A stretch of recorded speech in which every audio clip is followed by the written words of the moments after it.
সে 14 ঘাটের পানি ঘোলা করা একটি ছেলে, কি যে গজব করবে এমন রূপের নদী পেলে।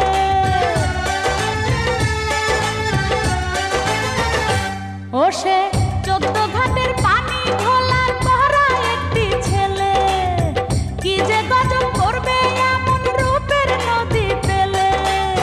কোন কলঙ্ক আমার নামে দিবে গো রটায়, ও সে